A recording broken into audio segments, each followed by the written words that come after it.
Cada vez la gente está más sola y con la adicción a Internet o a los juegos online va aumentando. Eso es terrorífico. Esta gente lo va a pasar muy mal en su vida.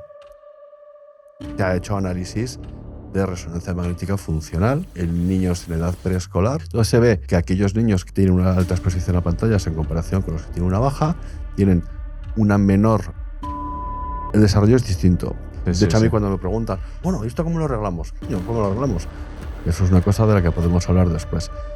Yo quiero sacar la conversación otro tema que seguro os toca muy de cerca a los neurólogos, que es el trauma. Trauma y el impacto que eso tiene en el sistema nervioso, en el cerebro. Somos víctimas de nuestras pequeñas imperfecciones genéticas. Si tú estás llamada a tener una enfermedad de Alzheimer, con todos estos factores en juego, especialmente el ejercicio, va a aparecer años después y con un poco de suerte te morirás.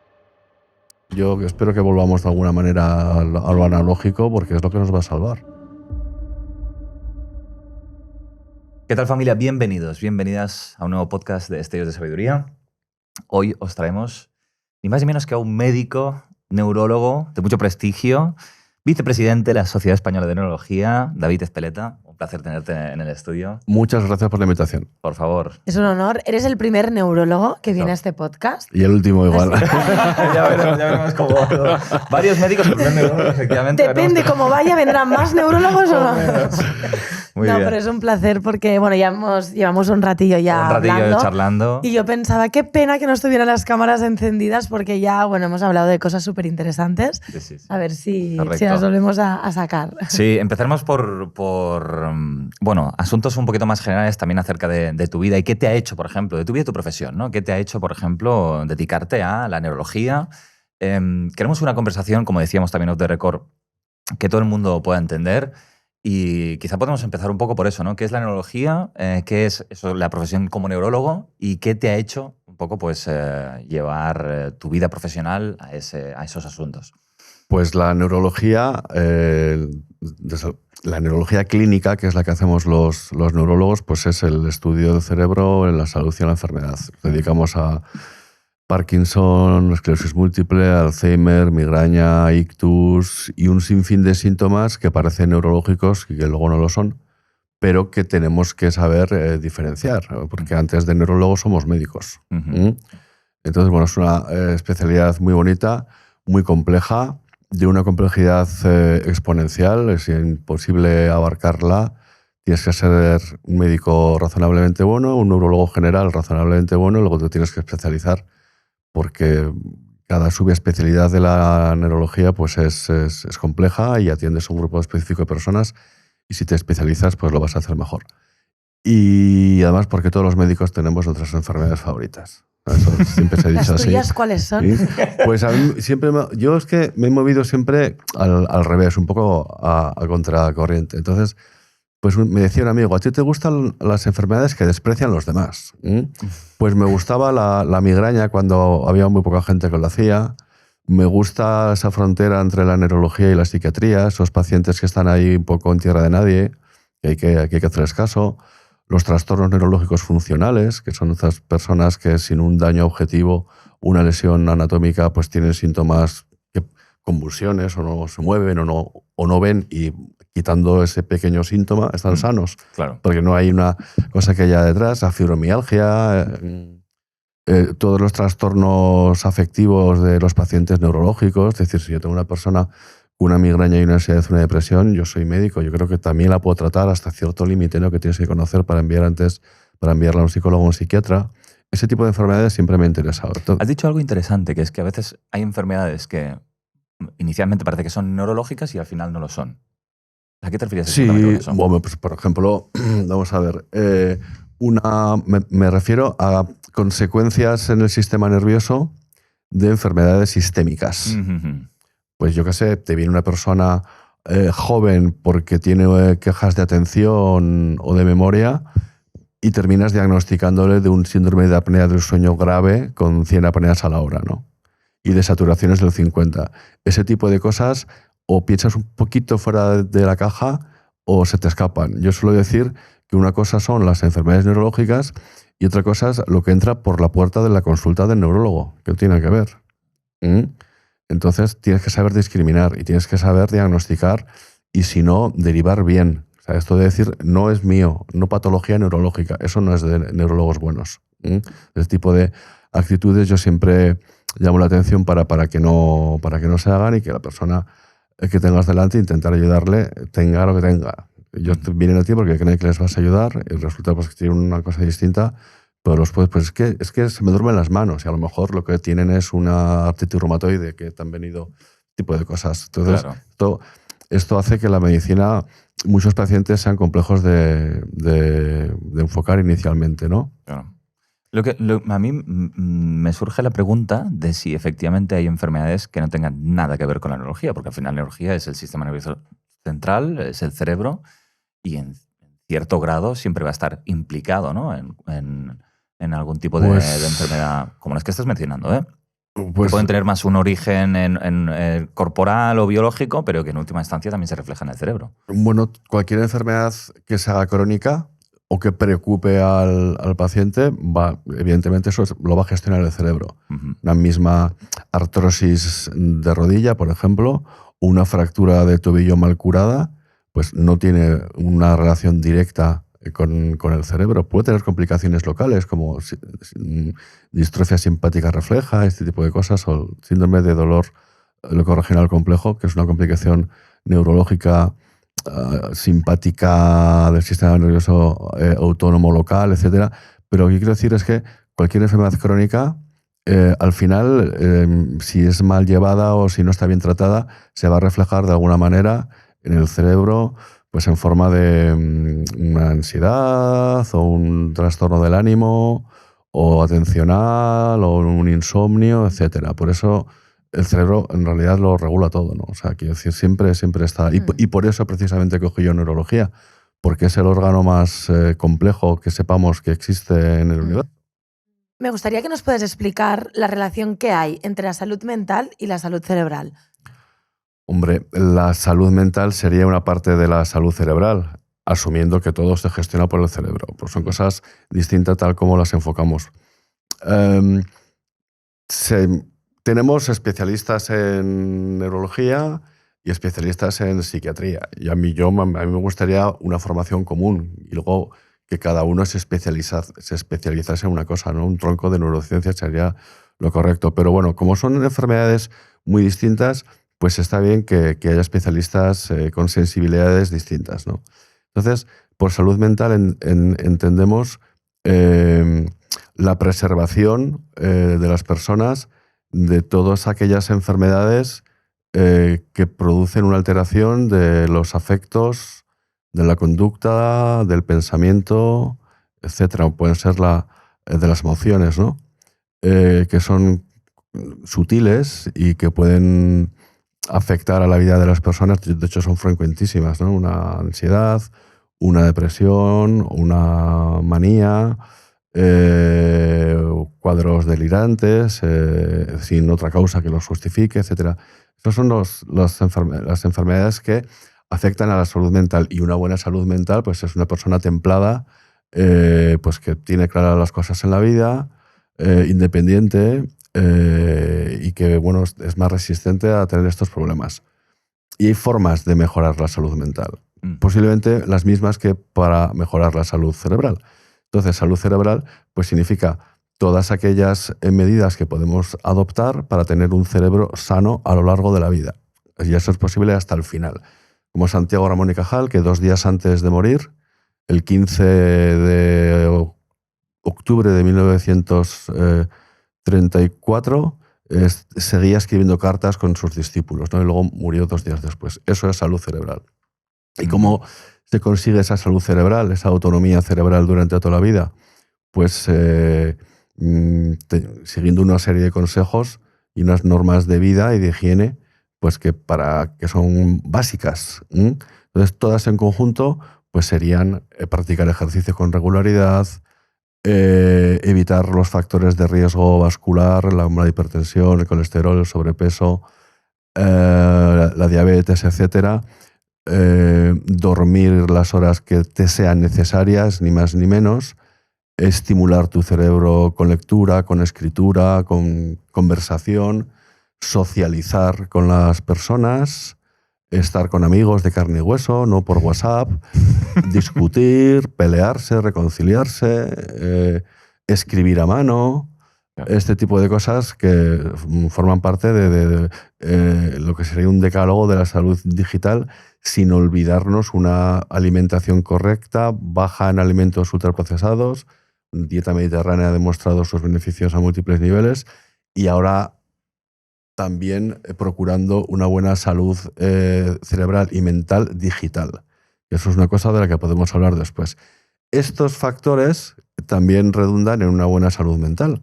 Quien haga todo esto es más probable que tenga pues, éxito en la vida, que tenga, o que sea más resistente a los avatares de un periplo vital, ¿no? Entonces son cosas importantísimas y para mí van juntas. Yo no puedo separar una cosa de la otra. Pues ahora que lo has explicado muy bien, ¿no? Y hemos como puesto el contexto. Se escucha mucho, David, muchísimo, seguro que en donde te mueves también se sabe, que bueno, hay como una pandemia de salud mental, que cada vez aumenta más los problemas de salud mental. ¿Esto se ve reflejado en la salud cerebral? O sea, este aumento, ¿no?, de problemas de salud mental se plasma también en menor salud cerebral. ¿Va de la mano? Sí, ya te digo que son cosas parecidas. Entonces, una peor salud mental, entendiendo como más problemas de ansiedad, depresión, aislamiento, etcétera, conlleva también un aumento de factores de riesgo, un aumento de la soledad. La soledad es cuna de vicios, se suele decir. Fuma más, se bebe más, se duerme peor. Todo esto redunda de manera negativa en la salud cerebral. Pero bueno, esa dicotomía, esto para el neurólogo, esto para el psiquiatra, todo está interconectado. porque para mí yo soy lo primero médico, luego neurólogo, pues porque podría haber sido otra cosa, vamos. Pero a mí me surge una curiosidad. No sé si cuando tú ves un cerebro de una persona que tiene salud mental, es decir, una persona sana, tiene algunas particularidades o algo que tú puedas identificar como tal respecto a pues alguien que no tiene esas cualidades que has mencionado, ¿no? ¿Te refieres, por ejemplo, comparando con un esquizofrénico o con una persona... Por ejemplo, que tenga alguna psicopatología? Sí, o claro, porque estas depresiones... vamos a ver, si tú te acabas de casar hace 5 años, tienes 32 y has tenido 3 hijos y resulta que tu mujer se despeña y te quedas sin familia, obviamente es muy probable que te deprimas. Lógico. Pero hay otras enfermedades, hay otros trastornos que yo suelo decir que cualquier problema de salud mental que aparece sin una causa a partir de los 50 años es una enfermedad neurológica pura hasta que se demuestre lo contrario. Y es así, porque suelen ser los inicios de una enfermedad degenerativa, como puede ser un Alzheimer o un Parkinson. Muchas veces empiezan por ejemplo, un Parkinson puede empezar 5, 10, 15 años antes de manifestarse los síntomas, pues con un trastorno de tipo depresión, o un estreñimiento o una pérdida de olfato. Entonces, si cogemos el cerebro, que es lo que me preguntabas, de una persona de 50 años sana, pues tendremos un cerebro sin atrofia cerebral de 1.350 gramos, fenomenal y funcional a todos los niveles, etc. Y si cogemos el cerebro de una persona que ha tenido una depresión mayor mantenida durante mucho tiempo, con psicofármacos durante 20 años, etc., pues posiblemente ya tengamos alteraciones estructurales. Estructurales y funcionales, claro. Sí, todo eso bueno, se tiene que reflejar, hasta hace pocos años no podías diferenciarlo. Tú hacías una resonancia magnética hace 30 años, cuando yo hacía la residencia, y eran iguales. Pero ahora, pues, son las técnicas de ahora, con una resonancia de 3 teslas, y ahora las que vienen de 7, incluso más, pues puedes hacer análisis de volumetría, de superficie en zonas concretas y las diferencias son sutiles. Pero vamos, el hecho de leerte, no sé, El Quijote, posiblemente ya te haga cambios en el hipocampo a corto plazo que sean medibles. O sea que el cerebro es un órgano plástico vivo, que continuamente está transformándose, creando nuevas conexiones o perdiéndolas, etcétera. Es una pasada, la verdad. David, y según tu visión y experiencia, ¿a qué atribuyes o qué explicación te das de este aumento de problemas de salud mental, si es que crees que ha habido este aumento que tanto se dice? Hombre, yo creo que se debe pues, a los cambios sociales, políticos, culturales, de valores, morales, éticos de las sociedades modernas. Yo creo que y luego también seguramente en parte a la irrupción de la tecnología, de la comunicación online vía chats y estas cosas, y la falta de relaciones humanas de carne y hueso. Yo, por ejemplo, a mí me preocupa, me preocupa toda la población, pero sobre todo nos debe preocupar los más jóvenes, ¿no? Los niños y adolescentes. Si tú analizas las curvas de ansiedad, depresión, etcétera, son absolutamente aterradoras. Tienes fácil, además, cualquiera lo puede comprobar. Uno puede irse a la página web de la Fundación ANAR, que es la Fundación de Ayuda al Niño y Adolescente en Riesgo, y ver los informes que publica cada año. Ahí tiene un teléfono, tiene un chat. Normalmente los niños, pero también pueden ser los profesores o los padres, llaman pues porque me han acosado, pues porque les hacen bullying, o porque les hacen acoso sexual, o por cualquier problema que los chavales barrunten, pueden llamar y tienen asistencia psicológica o de otro tipo de expertos. Entonces, se analiza todos los años los diferentes motivos de llamada. Y hay una variable que es la conducta suicida. La conducta suicida sería la ideación suicida o el intento de suicidio, que casi siempre son formas de llamar la atención. Cortes en los brazos, que son frecuentísimos, por cierto. Cuando son intentos. Algún otro tipo de autolesión, etc. Entonces, a mí el que más me llamó la atención fue el informe, se publican en primavera, normalmente en marzo, abril, del año en relación con el año anterior. Entonces, en el informe que se publicó en 2023, se analizaba 2022 y se compara toda la serie histórica, toda la tendencia de los determinados motivos de llamada al teléfono de ayuda. Y en conducta suicida se observó un aumento de 2022 en comparación con 2012 del 3.400%. Una barbaridad. Que también se ha visto un aumento en los suicidios, pero evidentemente no, comparación no tiene, o sea, es casi anecdótico. No es proporcional. Hay suicidio en niños y adolescentes, pero no es proporcional. Lo que nos está diciendo eso es que la sociedad, sobre todo los jóvenes, nos están pidiendo ayuda. Están sufriendo en silencio. Y no tenemos ni puta idea cómo solucionarlo. Y encima no se la damos.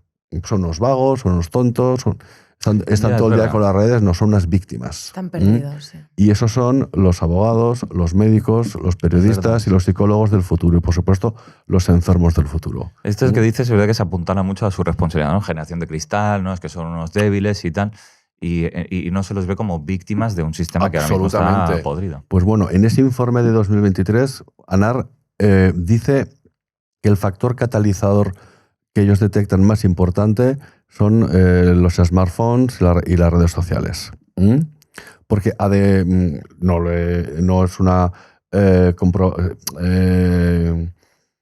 no se puede hablar de causalidad, pero la correlación se ve en absolutamente todos los estudios y todos sus datos. Menos 2010-2012 es ya cuando el smartphone entra en la vida de las personas como un instrumento más, como quien tiene un tenedor en casa, una cuchara o la cartera. Bueno. Ya no es un objeto de lujo, todo el mundo tiene smartphones con sus redes sociales. La adopción en los jóvenes se va reduciendo, cada vez lo hacen de forma más precoz. Actualmente creo que están en los 11 años y medio más o menos, de media, ya tienen acceso a todo lo que quieran, incluido las páginas porno, si no hay un control parental, aplicaciones que te lo controlan. Ellos dicen que es un factor catalizador. Tú ves luego también las series de ansiedad y depresión que hay en estudios británicos, alemanes, estadounidenses, españoles, etcétera, y va todo en aumento. Y se ve sobre todo que todos los cuadros de ansiedad, depresión, baja autoestima, alteraciones de la imagen corporal, alteraciones de la conducta alimentaria, trastornos del sueño, etcétera, afectan sobre todo más a las niñas y a los adolescentes que a los varones. ¿Ah, sí? Pero claro, porque son las más expuestas a esa aceptación de la figura, están Claro. continuamente comparándose Claro. con ese mundo ideal que te presenta la red social pasados por el filtro de Instagram, que básicamente te obliga a ponerte un filtro antes de colgar una foto, y eso está afectando todo, la percepción tuya, Claro. crea una infelicidad absoluta, te obliga a mentirte y a mentir a los demás exponiendo que tú también eres la rehostia, y no es así. Bien. Entonces, esto tiene pues consecuencias. Pero, insisto, son las víctimas. Sí. No, me ha gustado mucho esa puntualización. Y algo que estás destacando todo el rato, y si te parece podemos ahondar ahí, es el asunto de las relaciones interpersonales y la relación con la salud mental y cerebral. Porque, bueno, es bien sabido que una persona mayor, por ejemplo, cuando va perdiendo vínculos, eso es un factor de riesgo a que tenga pues, determinadas enfermedades neurodegenerativas o que, ¿no? O sea que Sí. podríamos decir que hay una relación muy estrecha, por si podemos andar ahí, en relaciones interpersonales y neurología. Pues mira, tienes más datos, o tenéis más datos. La Fundación 11 hace de forma periódica también un informe que es el Soledades, es de España. Y entonces hace un montón de preguntas y suele presentar las gráficas dependiendo de la generación. Los boomers, los millennials, generación X y Z. No me pierdo aquí. Sí. Yo no me lo sé de memoria eso. Bueno, pues cuando se les pregunta ¿con qué frecuencia te has sentido solo? Y las respuestas muy frecuentemente o casi siempre, donde son mayores porcentajes es en las generaciones más jóvenes. Los que con menos frecuencia se sienten solos son los boomers, etcétera, y los que con más frecuencia se sienten solos son gente pues, de 20, 30 años, que son los entrevistados. Qué fuerte esto. Y sí, también se ha estudiado esto en niños y adolescentes, y entonces el porcentaje de gente que ha quedado una o menos veces con sus amigos en persona va en aumento. Porque ahora te metes en tu cuarto, con tus redes sociales, con tus juegos online, y así pasan los días. Sí. Entonces las conductas adictivas a Internet o la tecnología están aumentando. Las series, a medida que son más recientes, pues el uso problemático o la adicción a Internet o a los juegos online va aumentando. Que cada vez la gente está más sola y utiliza más. Claro. Y eso es terrorífico. Esta gente lo va a pasar muy mal en su vida. Esto va de quedar, yo tengo muchísimo trabajo, pero bueno, a la que puedo, quedo como mínimo una vez al mes, tengo que salir, irme de cena, irme de farra, desconectar, etcétera, pues que es la clave. Y ojo, que te tienes que cuidar tu cerebro para tener un cerebro sano en el futuro, Ramón y Cajal, etcétera, pero también tienes que cuidar tus amistades. Tienes que llamarles, tienes que quedar. Cuidar tu círculo de amigos es clave. Nosotros seguimos quedando los amigos de la EGB, del BUP y del COU. Los de maristas. Imagínate, eso es difícil, Somos un grupo como de 12, pues no podemos ir todos, pues normalmente pues 6, 7 vamos a las cenas y al cachondeo, todos ahí con sus hijos y tal, pero eso es absolutamente clave. Porque eso te va a dar apoyos en el futuro. Como habéis dicho antes, la soledad y la falta de conexión social y de hablar con los demás en carne y hueso, etcétera, eso es un factor de riesgo de deterioro cognitivo, demencia en el futuro.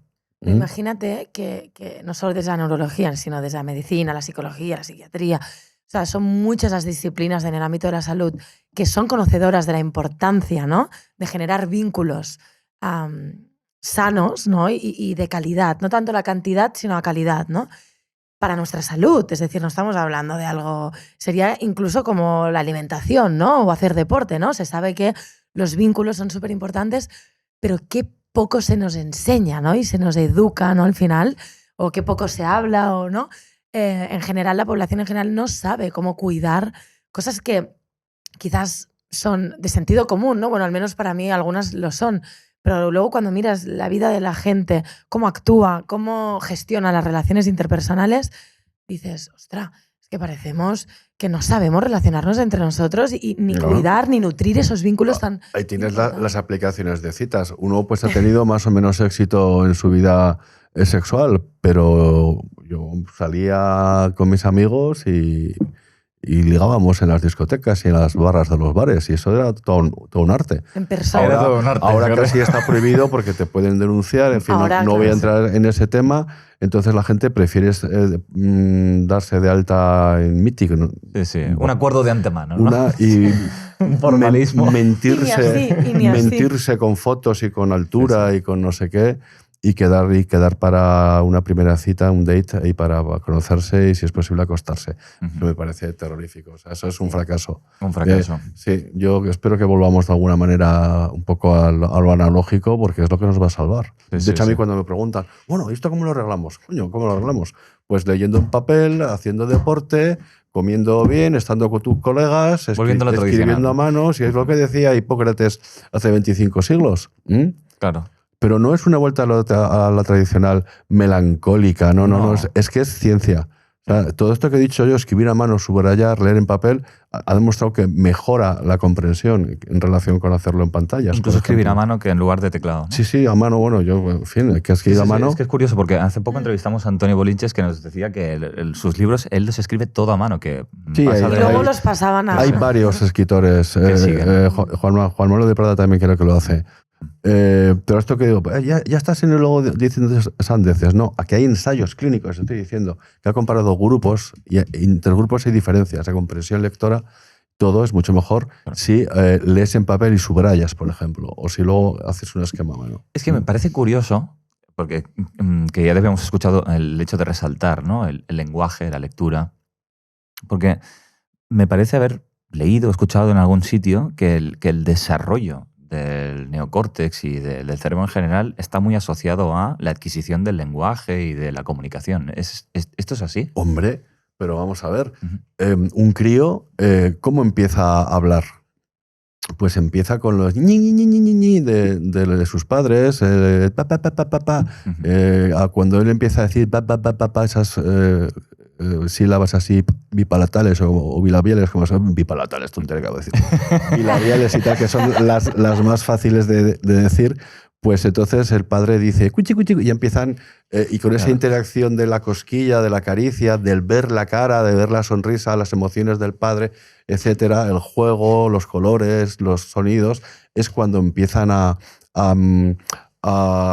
conectar puntos los niños, y empiezan ya a entender que se está comunicando, aparte de visualmente, emocionalmente y verbalmente, y empiezan las áreas del lenguaje a desarrollarse, y unas áreas de alfabetización emergente que poco a poco se van desarrollando a fuerza de escuchar más palabras y verles qué sentido tienen.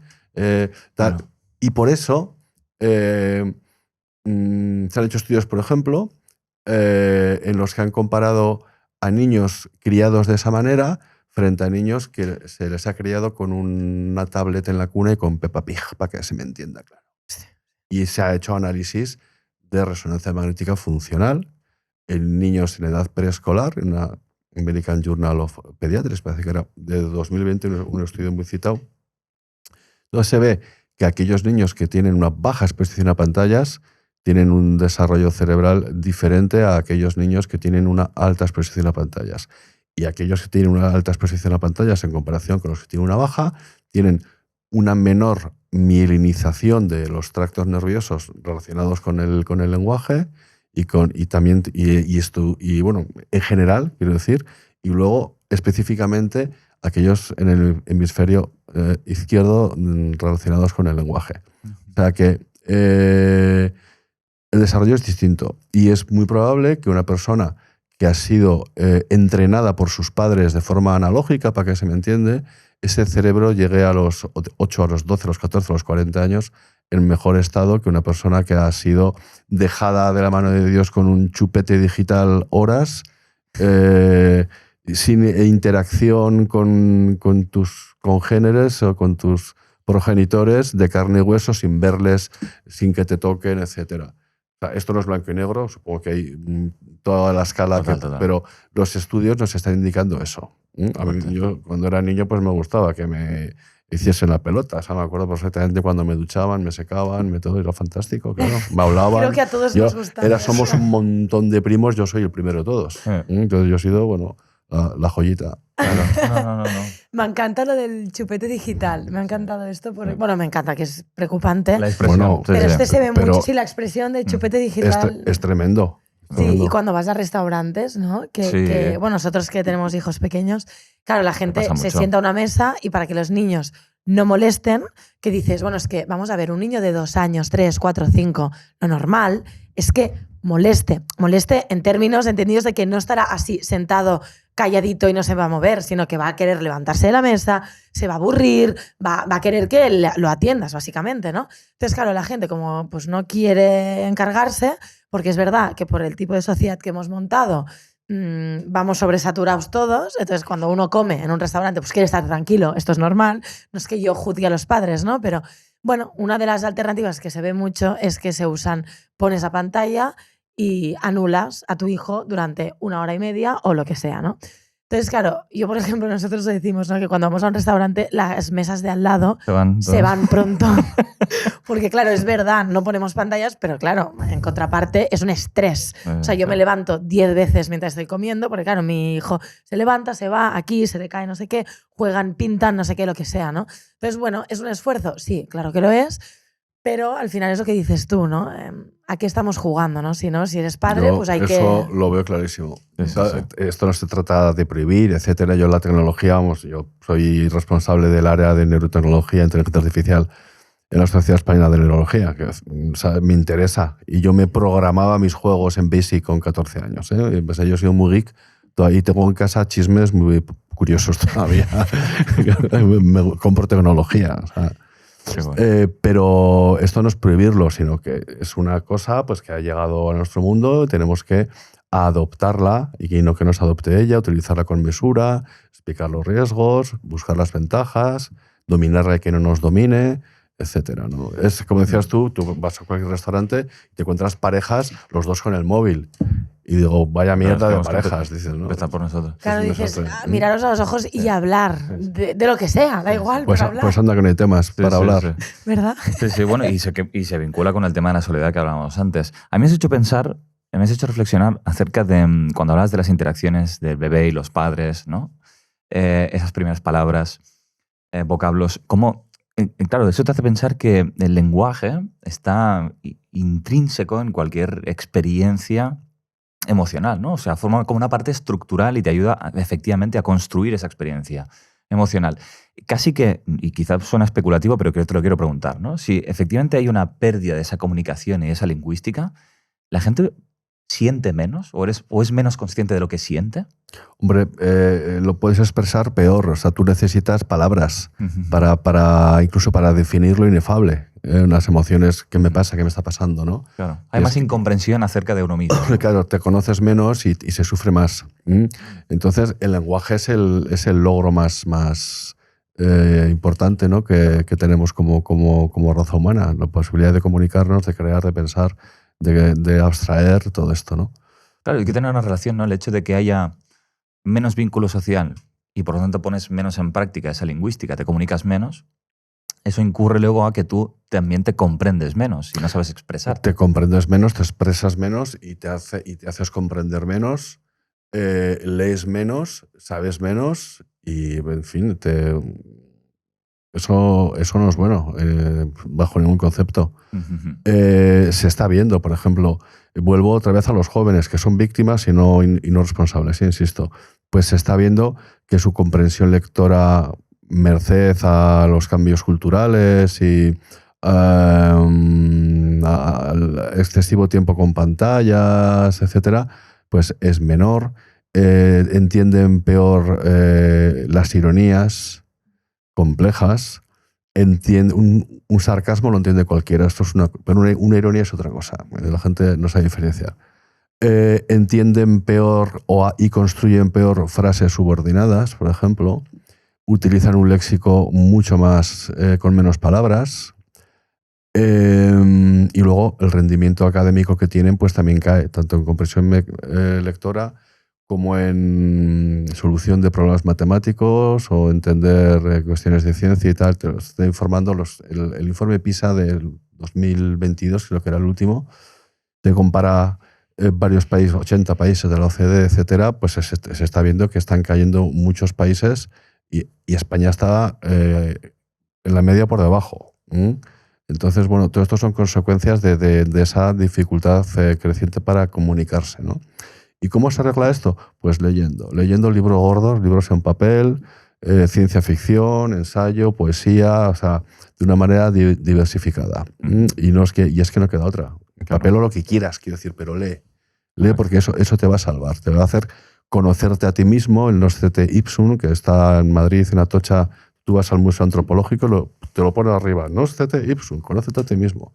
Eso es lo más importante. Y entonces pues sabrás tus flaquezas, tus fortalezas. Si eres inteligente, pues sabrás arreglarlas, ¿no? Aceptarte como eres, intentar mejorar lo mejorable, etcétera. Acabas de apuntar algo muy importante, ¿no? Que es, bueno, al menos a lo que nos dedicamos nosotros, que es justamente acompañar a las personas a que se conozcan más a ellas mismas, ¿no? Cómo funcionan, cuáles son sus limitaciones, a veces dinámicas inconscientes que uno no es consciente, pero que están liderando muchas de las decisiones o del camino de vida que vamos recorriendo. Y no sé si tú lo ves igual, pero yo creo que justamente uno de los grandes problemas es que estamos en una sociedad muy técnica, es decir, puedes encontrarte a una persona con 2 carreras universitarias, 4 doctorados de lo que tú quieras, 10 idiomas, todo lo que tú quieras, pero analfabeto de él mismo o de ella misma, ¿no? Es decir, que no se conoce, que no ha invertido tiempo a indagarse él mismo, a conocer realmente sus heridas, a intentar sanarlas, ¿no? A intentar averiguar qué hace aquí o qué propósito tiene o quién es, ¿no? Es decir, hay como muy silenciada esta faceta, ¿no? de filosofar sobre uno mismo, ¿no? O de la filosofía que está en crisis, ¿no? Estaremos de acuerdo. Entonces, no sé si estás de acuerdo con esta visión que sabemos de muchas cosas, pero muy poco de lo que yo creo que es muy importante, que es sobre uno mismo, ¿no? Que es la clave de nuestra vida. Uno de los mecanismos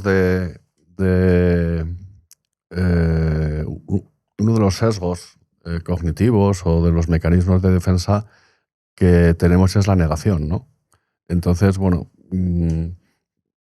bastantes problemas tengo como para preocuparme de mis problemas, ¿no? Sería una forma de expresarlo. A mí me interesa mucho el tema de la plasticidad neuronal, ¿no? Porque, bueno, entiendo que a mayor plasticidad, mayor salud cerebral. ¿Esta premisa sería correcta? Sí, además muy importante, pues vas a tener una mejor reserva cognitiva relacionada con la resiliencia cognitiva y la resistencia cognitiva.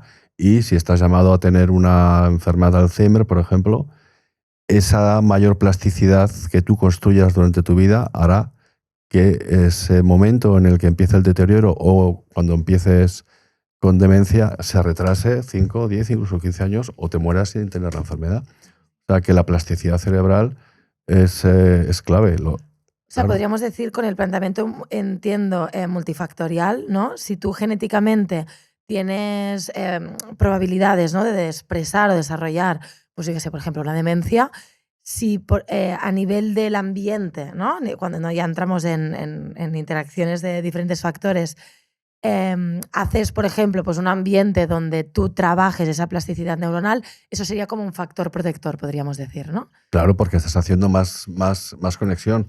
Vale. Cuanto más estímulo cognitivo y más diversificado sea, pues mejor. O sea, yo suelo utilizar el ejemplo de Santiago Ramón y Cajal. Santiago Ramón y Cajal era, durante su juventud, fue deportista, se dice que fue culturista, en realidad no pudo ser culturista porque el culturismo como tal se definió más tarde, él hacía calistenia, se puso muy cachas.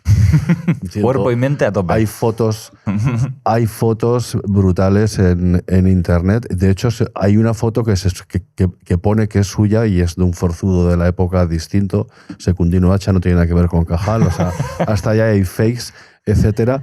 Pero luego, a lo largo de su vida, pues además de ser neurocientífico y con una curiosidad absolutamente alucinante, por algo le dieron el premio Nobel en 1906 por el descubrimiento de la neurona como unidad funcional, ese cantón fisiológico absolutamente autónomo. La frase concreta, la primera vez que la menciona en un artículo publicado el 1 de mayo de 1888 en una revista que se pagó él para poder comunicar todo lo que estaba descubriendo. También creó escuela, enseñó a otros, dibujaba, practicaba la fotografía, escribía ciencia ficción. Claro, eso y tuvo 7 hijos, o sea, viajó por todo el mundo, o sea, estaba hiperrelacionado, era hiperactivo y hacía muchas cosas. Y estaba sano. Se murió con 82 años. Eso le procuró una salud cerebral envidiable hasta, como dije antes, 2 días antes de su muerte, que le estaba escribiendo una carta a Rafael Lorente de No sobre cómo tenía que analizar las espinas dendríticas en el asta de Amón del conejo, me parece que era. O sea, alucinante, ¿no? Y esto es lo que, o sea, ese tipo de conductas es las que tenemos que seguir. Cuanto menos factores de riesgo tengamos, más resistencia cognitiva vamos a tener, menos probabilidades habrá de que se nos acumulen placas neuríticas y ovillos intracelulares de proteína tau, amiloide y todo esto. Cuanto más caña le demos al pensamiento, a la escritura, a la lectura, a todo lo que sea lo cognitivo, más ramificaciones tendrán nuestras neuronas, más espinas dendríticas, más conexiones, los ósculos que decía Cajal, que luego se definió que eran las sinapsis, ¿no? Esos besos que se daban las neuronas. Él decía que el hombre es constructor ahora no me acuerdo. Fíjate que estoy diciendo cosas y no me acuerdo de la cita más frecuente de Cajal. Luego me vendrá. Pero, sí, sabes detalles, vamos. Sí, correcto. Constructor de su propio cerebro, algo así. Sí. Así es, escultor de su propio cerebro. Eso era. Entonces, es como un músculo y es así, ¿no? Entonces, el ejercicio como el factor neuroprotector y neurogénico más potente que se conoce. O sea, es que no hay que hacer una vida absolutamente monacal ni una especie de ortorexia cerebral para llegar a los 60 sin atisbo de deterioro cognitivo. Son cosas muy sencillas, insisto. Yeah. Cultura, léete, como si quieres leerte, puedes leer los episodios nacionales o puedes leer cómics, lo que sea, sí. pero eso te va a estimular. ¿No? Tienes que tener esa pata, tienes que tener la pata del ejercicio y tienes que tener la pata de la ausencia de cuidarse, vamos, buena alimentación e intentar controlar el peso, etcétera, y la pata de la familia y de los amigos. Las relaciones. Claro, y con eso vas a tener una reserva cognitiva con la pata cultural y una resistencia cognitiva en el futuro. Si tú estás llamado, pues porque tienes una infeliz combinación de factores genéticos por pequeñas puntuaciones, todos tenemos, somos víctimas de nuestras pequeñas imperfecciones genéticas que en algún momento dado pues, nos hará que tengamos migraña o que tengamos más probabilidad de tener Alzheimer. Si tú estás llamada a tener o llamado a tener una enfermedad de Alzheimer, con todos estos factores en juego, especialmente el ejercicio, va a aparecer años después y con un poco de suerte te morirás. Antes de que aparezca. Antes de que aparezca. Claro. Sí, es que en el futuro nos morimos. Ahora dicen que podemos ser inmortales y todo. Pero a mí esto me angustia ese mucho. hacemos otro programa. Pero fíjate, entrando en la clínica y los pacientes que puede ver, que han sido muchísimos, que antes lo comentabas, una barbaridad, de estas 3 patas que acabas de dibujar, ¿cuál suele ser la primera pata que se cae? O sea, por ejemplo, cuando entramos en asuntos como el estrés, por ejemplo, ¿podrían ser las relaciones, quizá, el ámbito familiar, lo que... Quizá va por ahí el asunto que más... Va todo junto, pues va sedentarismo con falta de ejercicio, con aumento de factores de riesgo, con trastornos del sueño, con afectación del estado de ánimo, etcétera. Es que, claro, Cada una cosa es... Son cosas como que están Pisa en la una especie otra. de cubo y que una se influye con la otra. Es como cuando, por ejemplo, en los estudios de uso de pantallas, de móviles, de internet, etcétera, que se hacen con niños y adolescentes, pues se ve que es que una cosa muy clara, que es que a más tiempo de uso, menos tiempo de estudio, menos tiempo de relaciones, menos tiempo de sueño, ¿no? Claro. O sea, tienes 24 horas en el día. Claro, exacto. Y claro, y estamos hablando de uso, y vuelvo otra vez a la tecnología, hoy tengo ese tic, de niños, adolescentes, estudios hasta adolescentes de 30 o más años, y fíjate lo que he dicho, ahí, y yo creo en España la cosa anda por 4 horas y media de media. Brutal. La que habrá gente que los menos utilizarán hora y media tiempo de móvil, tiempo de internet, y los que más 8, 12, 14. Qué fuerte. Estamos hablando de la gente que nos rodea. Madre mía. Tío. Déjame sacar un tema que también hemos hablado antes de empezar a grabar, que me ha parecido súper interesante, que es la relación entre la locura y la genialidad, por decirlo así, a rasgos generales, ¿no? Porque hablamos de que habías estudiado, ¿no?, dentro de la neurología y tocando las humanidades, cómo ciertos estados de lucidez se correlacionan con alteraciones neurológicas. Por si podemos profundizar ahí, ¿no? Porque eso se dice mucho, ¿no?, en la cultura, ¿no?, o en el Vox Populi acerca de la locura del genio, ¿no? Y eso que puede, desde un punto de vista del neurólogo, cómo eso se entiende, ¿no? Bueno, siempre se ha dicho que la genialidad tiene un punto de locura. ¿Mito o verdad? Pues no todos los genios tenían ramalazo. O sea, Ramón y Cajal posiblemente era genial, aunque él decía que no. Él hace alguna mención, pero no tenía atisbo de ninguno de locura o de enfermedad o de pedrada. Uh-huh. Pero otros sí, Van Gogh o Dalí, o yo qué sé, ¿no? Jackson Pollock, por ejemplo, hablando de pintores. O yo qué sé, Robert Schumann, pues tenía una psicosis maníaco-depresiva. Chopin, se ve muy bien las fases depresivas, cómo cae el número de obras que compone ese tiempo, y luego cuando entra en manía, cómo hay una hiperproducción, etc. Posiblemente sea un sesgo de observación. Yo sí creo que es más frecuente la locura en las personas o en las personas creativas. Y creo que bueno, esas personas lo utilizan en beneficio de sus pulsiones estéticas, de su arte, para que después las personas que nos creemos normales y no somos geniales, pues disfrutemos, ¿no?, de los productos. Se ha visto cosas curiosas, por ejemplo, es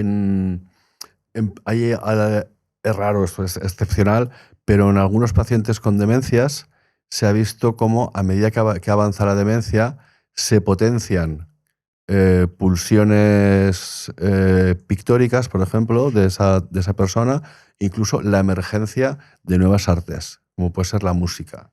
Hay un caso muy famoso, publicó un neurólogo amigo mío de Granada, Cristóbal Carnero, sobre un personaje de allá que tuvo una demencia frontotemporal, pues empezó a los 50 años, pero a la altura de los 70, en vez de pintar obras pequeñas, pues hacía unas obras de 5 por 2 metros en 3 dimensiones que llamaba pictoesculturas, con términos absolutamente escatológicos, con desnudos, gente comiéndose, o sea, una cosa curiosísima. Y además de eso, comenzó a componer música, hizo óperas, todas con unas letras absolutamente picantes, una cosa acojonante. Sin filtro, ¿no? Sí, Sin pero filtro. es como si la creatividad está siempre en el cerebro de las personas intentando salir por algún sitio, pero bueno, nosotros como tenemos un lóbulo prefrontal muy desarrollado y estamos continuamente censurando todas esas cosas, ¿no? Y gracias a la cognición social, pues evitando pues, que salga por nuestra boca según qué palabras, las cosas que te apetece decir en muchos momentos, ¿no? Sí, pero sí, eso sí es un tema, que la creatividad, la genialidad, la locura, el malditismo. A mí eso siempre me ha gustado. Los escritores y las escritoras suicidas. O sea, hay una especie de submundo ahí que es muy interesante. Pero a mí sí me gusta. Y me gusta también porque esa historia yo la necesito conocer antes de leer un libro o a la hora de escuchar un compositor. ¿Quién hay detrás? Por ejemplo, yo soy melómano, muy melómano. Y necesito saber pues, quién compuso eso, cuándo, cuál era su contexto histórico. No quiero decir que investigue todo esto, sino qué le pasó, que es una cosa que ahora no se hace. No, Ahora tú para nada. escuchas en Spotify y ya no sabes qué has escuchado. Tú preguntas a un chaval, ¿te gusta la música? ¿Cuál? Sí, me encanta. ¿Cuál? El trap. Dime un grupo, te dicen 2. Y se termina la conversación. Entonces, pues no, a mí me interesa, me gusta mucho la música clásica y siempre que detecto, pues cuando leo algún libro de historia sobre la música, que hay un compositor clásico que ha tenido una enfermedad neurológica o de otro tipo, intento comprar o hacerme con alguna obra suya, escucharla. Entonces, escuchar esa obra a sabiendas de que Vissarion Sebalin tuvo un ictus que le dejó hemipléjico y afásico y aún así fue capaz de componer una sinfonía completa, pues a mí me parece alucinante. Claro. Y eso a mí pues me completa la experiencia estética de escuchar una obra musical con todo su contexto y si encima es neurológico, que es lo que a mí me mola, pues muchísimo mejor. Claro. Entonces, eso yo creo que es importante. Y sí es cierto, volviendo a tu pregunta original, que yo tengo querencia un poco por los artistas malditos o los artistas con pedrada, porque son gente que ha sufrido. Y porque yo empatizo mucho. Yo también he conocido la melancolía. Yo tuve una época que fui a un psiquiatra y me puso un medicamento que no tomé, evidentemente, porque etcétera, y se me pasó pues cambiando de estilo de vida o de ciudad o de trabajo, ¿no? Entonces, yo sí tengo una carencia por todo lo que has comentado de el genio loco, el genio maldito, etcétera. Me interesan esas vidas y cómo esas vidas luego se trasladan o se transforman en arte. Me parece cojonante. Qué fuerte, qué fuerte. Yo hace rato que tengo ganas de preguntarte algo que nosotros en nuestro campo estudiamos mucho, que se sabe que tiene un papel muy importante en la salud mental, que es el constructo de la flexibilidad psicológica, ¿vale? Desde la psicología entendida como esa capacidad de reinterpretar una interpretación, una experiencia, cambiar tu percepción, ¿no? Adaptarte a una situación y dar una respuesta pues, más funcional a ese reto pues, contextual, ¿no? Podríamos decir. Entonces, claro, la flexibilidad psicológica se sabe, ¿vale? Esto sí que está ampliamente estudiado, los beneficios que tiene y cómo se puede trabajar, porque obviamente según temperamento, personalidad, experiencias infantiles, etcétera, pues hay personas que de manera natural tienen una mayor flexibilidad psicológica y hay otras que son mucho más rígidas, ¿no? Pero bueno, es una cosa que se puede trabajar desde el ámbito de la psicología, me refiero. Y me interesa a ver si esto se ve plasmado en el ámbito de la neurología, es decir, esa plasticidad, ¿no? Que hablábamos, si hay un correlato o se sabe si una persona más flexible, es decir, que se adapta mejor y que sabe cambiar más su manera de pensar o de funcionar, eso se plasma en una mayor plasticidad cerebral y salud cerebral en este caso. No tengo constancia de eso, pero sí son temas que tienen su busilis. Por ejemplo, las personas que son rígidas e inflexibles, cuando se demencian, aún lo son más. Lo suelen ser más. O si uno ha sido un sinvergüenza, un hijo puta, pues...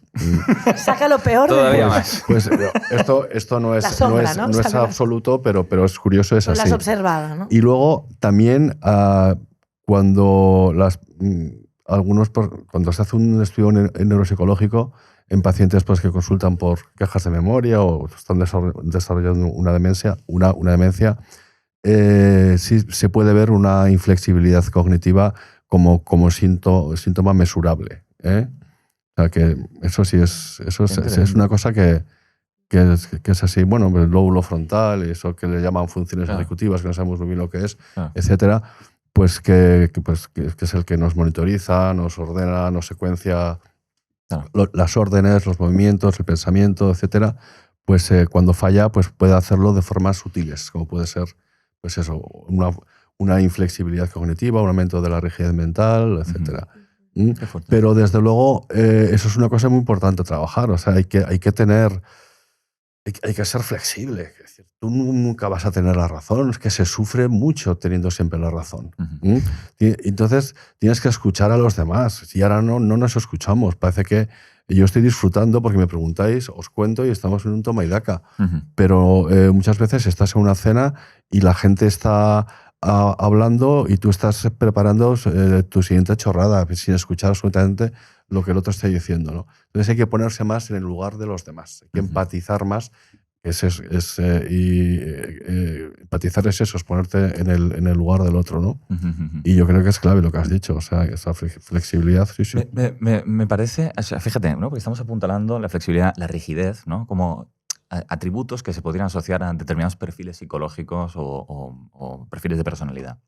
No sé, por tu experiencia clínica, al ver tantos pacientes, podrías hacer con una especie ¿Cuántos ha dicho antes fuera de Antes- cámara? antes decías has dicho 700 al mes, cuando 700. estabas en Yo Quirón. llegaba pasa? a 700 al mes. Y en No, mi más vida- que nada y en- para y en- decirlo, y en- porque y me en mi parece vida, no sé, espectacular. 100.000, por decir un número, pues por ahí andará la cosa. Claro, o sea, si es que yo viendo a tantas personas, ¿no? y por llevarlo un poco al terreno de cómo uno es, ¿no? Es decir, hay ciertas actitudes, atributos, rasgos de personalidad que se puedan correlacionar efectivamente con una mayor salud mental cerebral, como decíamos antes. Que tú digas, mira, pues lo que sobre todo yo te diría, ¿no? Pues por mencionar algunas, que sepas que haya O al revés. o algunas que van en O cosas que en observas, contra como de. has dicho, quizás les es más fácil por su práctica clínica, Claro.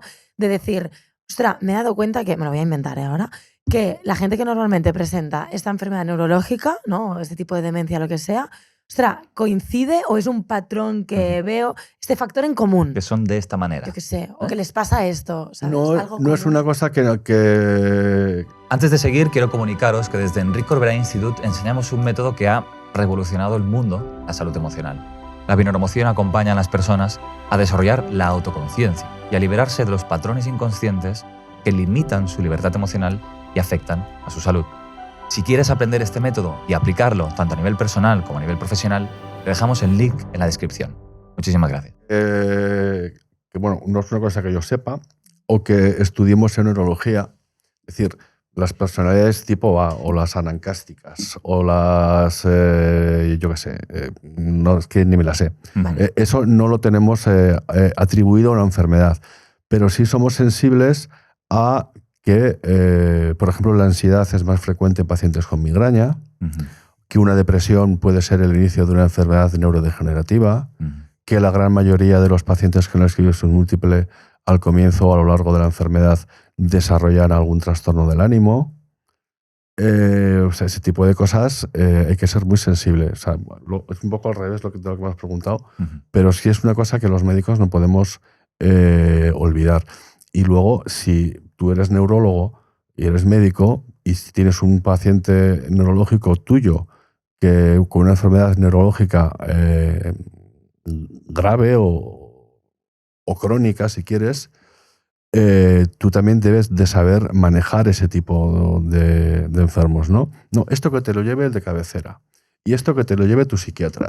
Y esto, no, tienes que ser un poco un médico total e intentar resumir la vida asistencial de esa persona. Pero sí, o sea, cada enfermedad tiene su comorbilidad.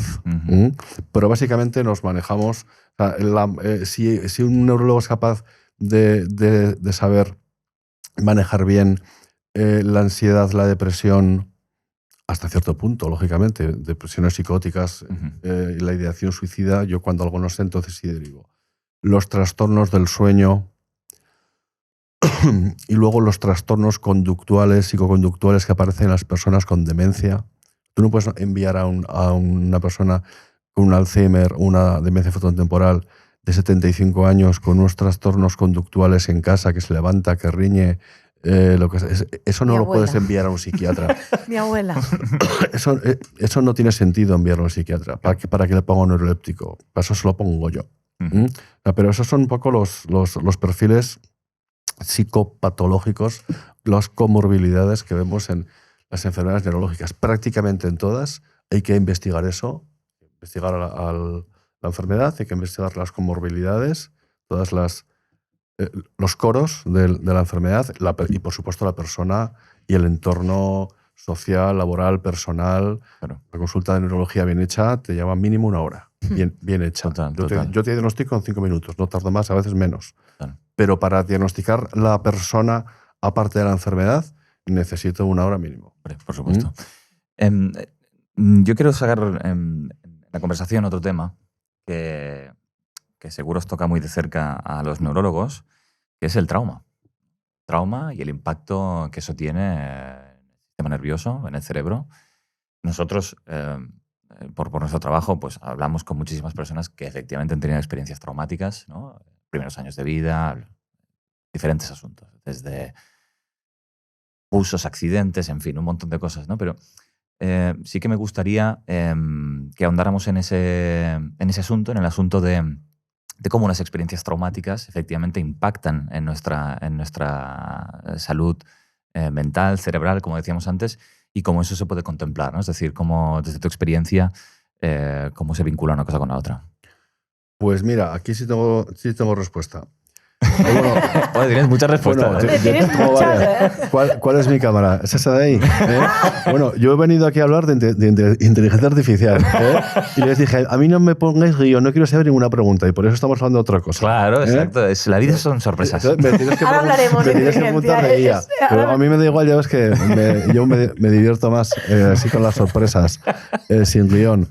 Entonces, aquí sí tengo respuesta, porque sí hemos visto, por ejemplo, y eso es la importancia de tener querencia por los asuntos frontera de tu especialidad. Porque entonces te metes en cosas que explican lo que pasa a tus pacientes con migraña crónica o cefalea crónica. Aquellos pacientes con cefaleas que no responden a nada, sean niños, sean adolescentes, tengan 30, 40, 50 años, la probabilidad de que haya tenido una experiencia traumática, una violación, un abuso sexual en la infancia, bullying hasta ad nauseam, etcétera, es mucho mayor. Entonces, tienes que preguntarlo siempre. Cuando tengas un paciente de estos intratables, yo veo mucho paciente refractario. Entonces, algunos están mal diagnosticados, han utilizado fármacos que no se debían haber utilizado, o tienen comorbilidades que no se han cubierto porque no se han preguntado, o tienen episodios traumáticos en la infancia, pues que violaciones he visto yo en mujeres y abusos también en entonces niños que te vienen con 30 o 40 años a la consulta y este tío ¿qué le pasa? ¿Y por qué tiene ese trastorno funcional? ¿Por qué no puedes caminar desde hace 10 años? Y al final, y es que todo viene de ahí. Y eso es flipante. Eso es muy flipante. Qué fuerte, porque casi que como lo explicas, no sé, aquí lanzo otra, que tampoco es sobre inteligencia artificial. Luego yo te pregunto sobre inteligencia. Y otra cosa, yo soy neurólogo, no soy psicólogo, entonces estoy haciendo aquí un esfuerzo de abstracción que de momento creo que va bien. Estamos tratando de construir lo truncal, ¿no? Acerca de sí, de la pero yo es que estoy muy cómodo ahí en la interfase. O sea, la interfase. No, pero fíjate que es curioso como tal y como planteas, así escuchándote, como si esos trastornos, ¿no? Realmente los estados crónicos que efectivamente se dan, podríamos plantearlos como si fuera una especie de resolución que encuentra el cuerpo, como si fuera una defensa o una adaptación a un estrés que no se ha podido o no se ha sabido gestionar. No, yo creo que, es decir, ¿Cómo lo ves tú? La migraña, por ejemplo, que es una enfermedad cada vez mejor conocida, no surge como una respuesta a una violación. Tú seguramente tienes en tu familia más gente con migraña y has tenido dolor de cabeza antes del evento traumático, etcétera. Pero sí es un factor que complica las cosas, que lo cronifica. En algunos casos sí, o sea, muchos síntomas, somatizaciones y este tipo de que no dejan de ser síntomas que ahora llamamos funcionales. Hemos quitado el término histeria, eso se quedó con Charcot. Luego trastornos psicológicos o psicogénicos, este tipo de cosas que pues, son un poco peyorativas. Ahora hablamos de funcionales porque hay una disfunción.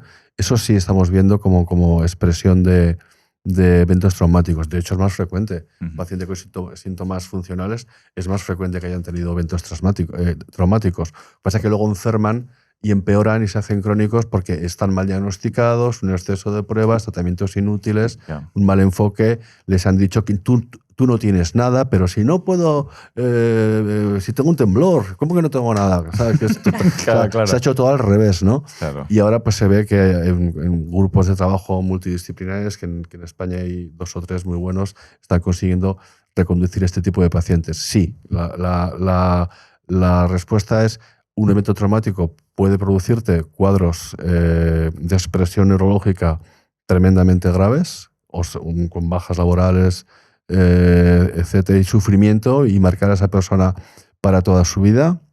Y luego lo que no te va a hacer un evento traumático es que una enfermedad neurológica emerja de la nada. Si emerge una jaqueca o una demencia es porque tienes mala suerte en tu reparto de cartas genéticas y pues, genes, ambiente, estrés, todo junto, al final pues empiezas a tener episodios de cefalea.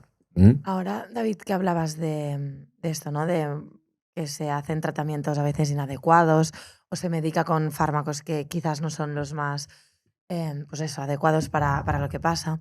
Que como médico, pero no solo como médico, sino también por si alguna vez has sido paciente, ¿no? De que tú has tenido algún problema y has tenido que estar pues, dentro del sistema sanitario, ¿qué crees que tiene que hacer? O sea, ¿cuál sería el paso para mejorar nuestro sistema sanitario? Ahora no hablamos de la neurología, hablamos ya en una visión más amplia.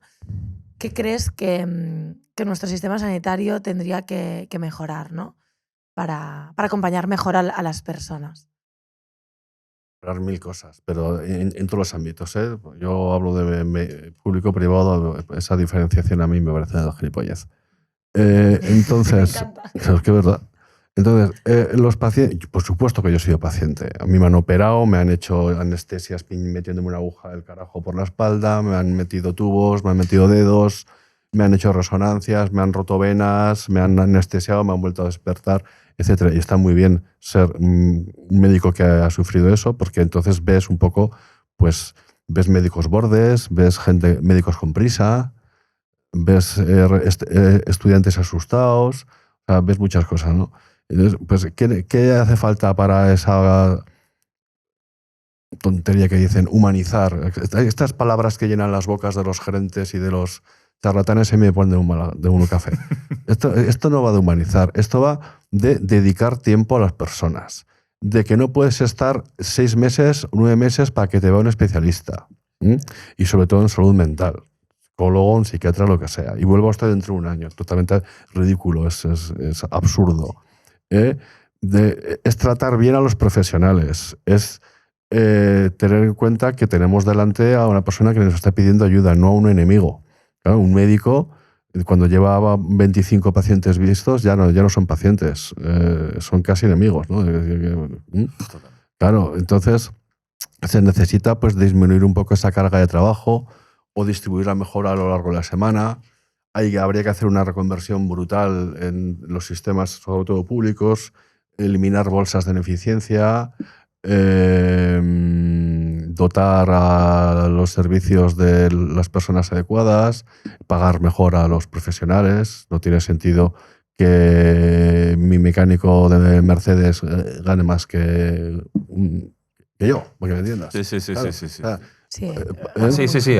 Claro, entonces hay que hacer cosas pues muy profundas, y se entiende pues que haya esa reorientación de la salud hacia la medicina privada. Cada vez son más las personas que tienen aseguradoras, que maltratan a esos médicos, pagándoles 9 euros, 10 euros, 12 euros Las mutuas, dices, brutos por ya no, estar una hora con un demente, por ejemplo, ¿no? Esto tiene ningún sentido. En fin, yo no lo veo solución, la verdad, salvo que se adopte este problema como una cuestión de Estado gravemente deteriorada Ujú. y se pongan soluciones. Una reforma profunda. Pero esto empieza por aumentar el tiempo que los médicos pueden dedicar a sus pacientes y pagarlas mejor, porque si no los médicos están yendo y ahora están trayendo a médicos sin titulación oficial MIR, o en fin, y aún va a empeorar la cosa, claro. O sea, tienes una visión creo, pesimista acerca de, bueno, de es la realista, situación. yo creo. Un O poco sea, de las pesimista. perspectivas a futuro. ¿eh? No, un pesimista es un optimista informado. ¿Cómo era eso? Hay Sí, lo has dicho bien, lo has dicho bien. hay muchas formas de... Que no le ves arreglo, vamos. De hacer retórica con esas tres palabras, pero un pesimista es una persona pues, que intenta solucionar las cosas. No solamente un pesimista es un pesimista activo, que intenta solucionar. Porque si no ves el problema, no vas a encontrar una solución. Ya veremos qué pasa con todo esto. Pero desde luego los índices de calidad de la sanidad están cayendo a todos los niveles. Eso me no puede preocupa ser. porque ni en la pública ni en la privada hay una realidad esperanzadora, y a mí esto me preocupa porque al final, ¿qué puede ser más importante que la salud? No hay nada más importante. Sin salud no hay educación, no hay prosperidad, no hay nada. No hay productividad, no hay nada. Entonces, una población cada vez más enferma en diferentes niveles, ¿no?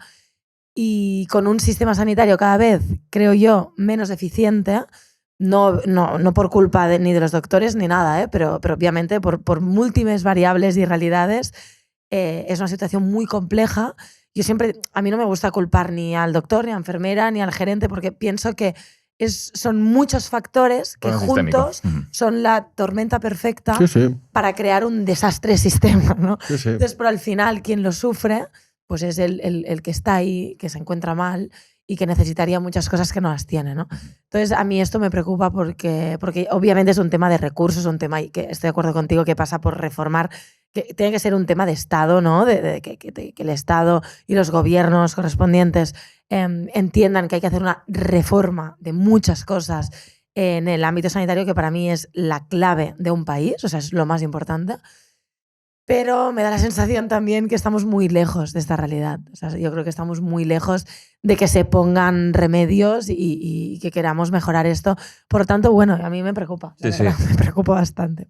Sobre esto, y ahora sí vamos a la inteligencia artificial. Ahí sí quiero preguntar. Si queréis para otro día, lo de la IA. No, pero ahí sí quiero preguntar cómo encaja la inteligencia artificial en todo este panorama. Es decir, si está empeorando las cosas o si las está mejorando. ¿En qué sentido? Dime un ejemplo. Una situación. Pues por ejemplo, si la IA mejora la capacidad de hacer diagnósticos, por ejemplo. O de diagnosticar a la gente. O si se emplea. Sí, es decir, si de alguna manera puede estar optimizando determinados procesos, si efectivamente se está haciendo un mal uso también de eso dentro del ámbito médico. No sé, ¿cómo ves tú que encaja una cosa con la otra? Hablar hasta horas, ¿no? hasta Nochebuena. Bueno, oye, no pasa nada, ¿eh? Vamos pidiendo comida, bebida. Batimos un récord. Hacemos un récord. Está cerca, no, tampoco. Pero la inteligencia artificial en medicina yo creo que va a ser imprescindible. Y todavía estamos en fase de tanteo. Tú te veas a una jaula de eco, como puede ser los expertos en LinkedIn, pues parece que si no la utilizas estás cometiendo ya una ilegalidad. Pues esto no es así. Porque antes hay que estudiarla, hay que analizarla, hay que diferenciar, hay infinitas formas de interactuar con datos médicos y una inteligencia artificial. Hay que hacer un benchmarking de qué IA o qué modelo es mejor para cada una de las situaciones de las múltiples especialidades que hay, y luego de alguna manera eso hay que validarlo en la clínica y hay que adoptarlo. Entonces, ¿qué está pasando? Pues que mucha gente está utilizando en la medicina pública, si quieres, para que se entienda mejor el ejemplo, la IA de forma privada. Es decir, sin tener todavía una validación, una sanción por el hospital o el sistema sanitario, tú estás preguntando a tu ChatGPT o a tu Grok o a tu Gemini una duda que tienes diagnóstica. Y eso en principio no está aprobado por un hospital, que yo sepa. Total. Ya veremos cómo se adopta todo esto. A mí sí me gustaría tener esa especie de copiloto en la Copilot, otra IA, bueno, que es GPT también, tener ese tipo de copiloto en la consulta. Yo creo que llegará y yo creo que será pues una ayuda más. Hay que tener en cuenta que esos gurúes de internet, de LinkedIn, y les tengo mucho cariño, ya veis, que dicen que los médicos van a desaparecer y fijaros cómo esta IA saca mejor que el mejor MIR porque resuelve además en cuestión de segundos, o fijaros cómo estos diagnostican. Digo, qué peligroso de hablar así. ¿Y a mí qué? Quiero decir, pues genial, que pues mira, pues mucho menos tiempo de incertidumbre, diagnóstica, y antes empezaremos con el tratamiento. Y ya está, pero claro, lo que la IA de momento lo tiene muy complicado es todos aquellos pacientes que son la mayoría que no son tipo test o que no son de libro o que no cumplen criterios diagnósticos, claro, que te vienen en las primeras fases de la evolución. Eso solamente se puede diagnosticar con experiencia, no hay más. Ahora y siempre. Y luego que el diagnóstico es la primera fase del viaje del paciente con su enfermedad. Si estás crónica, un catarro no, pero una enfermedad que vayas a tener toda tu vida, el diagnóstico simplemente es eso. Y luego que para que una IA pueda diagnosticar tienes que meterles datos, cuantos más mejor. Y alguien tiene que indicar esas pruebas, y alguien tiene que explorar con su martillito su oftalmoscopio, su fonendoscopio, etcétera. O sea que hay, en fin... sí. No, y de hecho también con la psicología pasa un poco igual, que dicen, van a desaparecer los psicólogos porque, lo comentábamos antes también, off the record. Sí, pon el ejemplo que has puesto antes fuera de cámara, de un niño, ¿no? Sí, porque comentábamos el hecho de que también pasa con la psicología, de que la gran mayoría de las consultas que se hacen a ChatGPT son sobre asuntos psicológicos personales de tengo una depresión, ayúdame, tengo una ansiedad, ayúdame. Tú comentabas el caso, ¿no? Un caso que se hizo...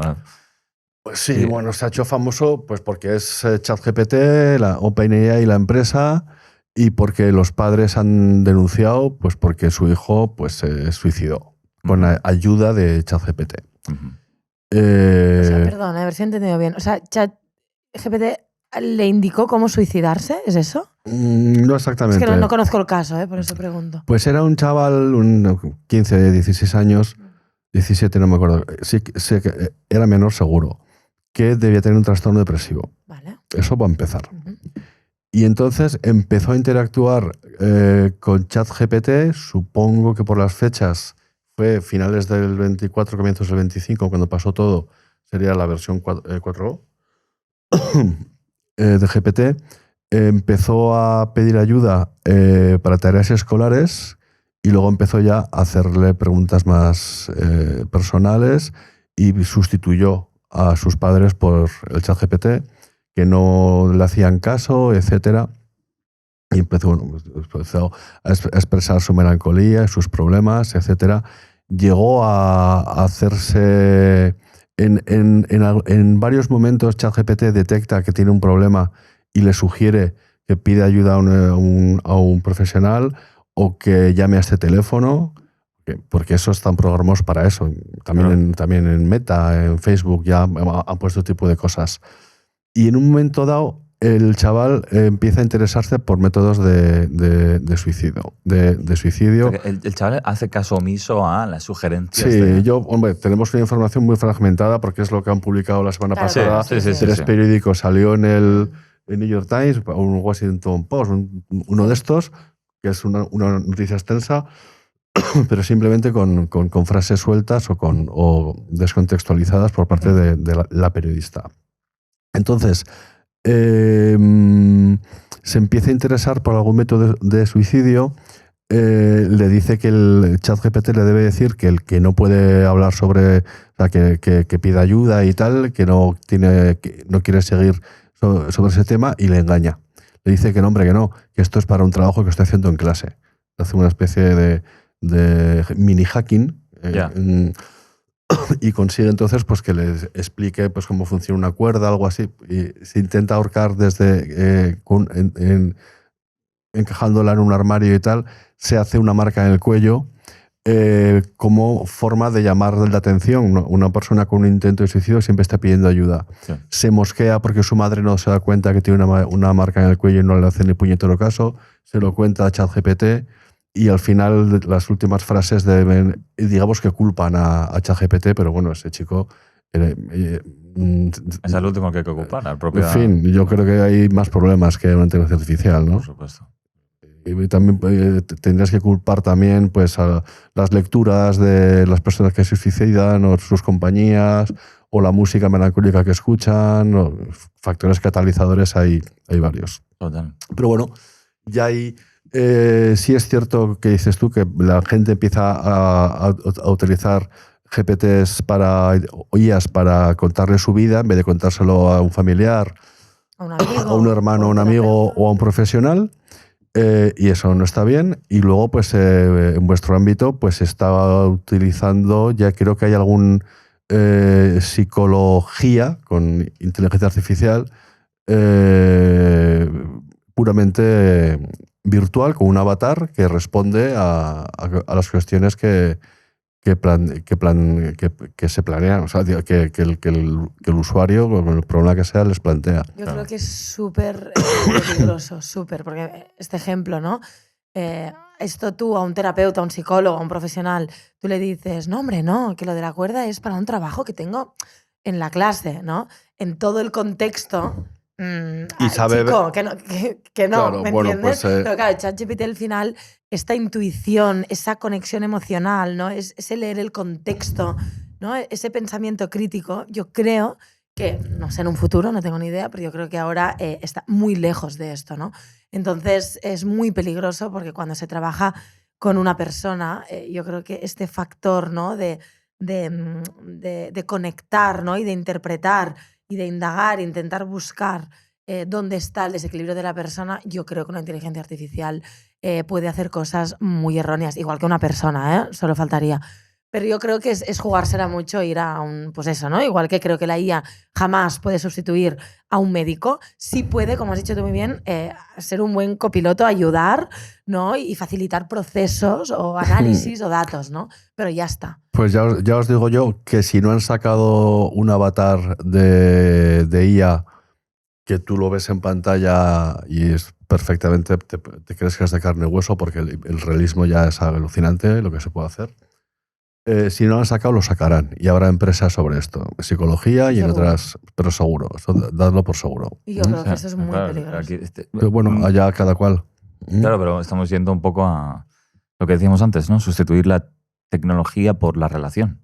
Porque al final, dentro de...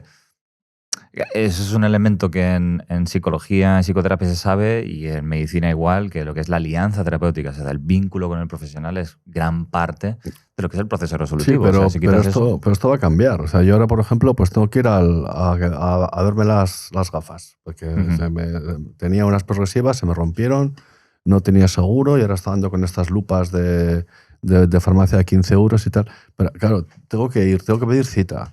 Tengo que ir a la sala de espera, tengo que no sé qué, luego tengo que ir a la óptica. Eso, con el tiempo que tengo yo, me muero. Entonces, si hay cosas que las puedes solucionar tumbado en tu sillón, comiendo ganchitos con una mano y con la otra haciendo así, pues el paciente del futuro lo va a hacer. No os quepa ninguna duda. Yo hablo mucho sobre IA, sobre aplicaciones, sobre muchas cosas en neurología, y que ya empiezan a investigarse bien, que van a ser una realidad dentro de nada, etc. Luego hablo también de la deshumanización de la medicina en base a una IA mal gestionada o una pérdida de capacidad de aprendizaje de los residentes si utilizan la inteligencia artificial de forma excesiva en vez de forzarse ellos a pensar clínicamente como hemos hecho siempre y tal. Hablo de muchas cosas, de adopción de la tecnología, de esto, los problemas todo lo que veo yo que es importante que surge. Y al final siempre digo, pongo una diapo y dice, espero haberles persuadido de que mis argumentos son correctos, si no, bueno, luego en el café pues me dicen, ahora tú no preguntas, pero así es como pienso yo y espero que la mayoría de ustedes, pero ¿cómo pensarán estas? Entonces pongo la última diapo, son unos niños todos sentados en un parque, todos con el móvil, y pone arriba los pacientes del futuro, los médicos del futuro. Claro, esta gente dentro de 20 años no va a pensar como nosotros, no, porque claro.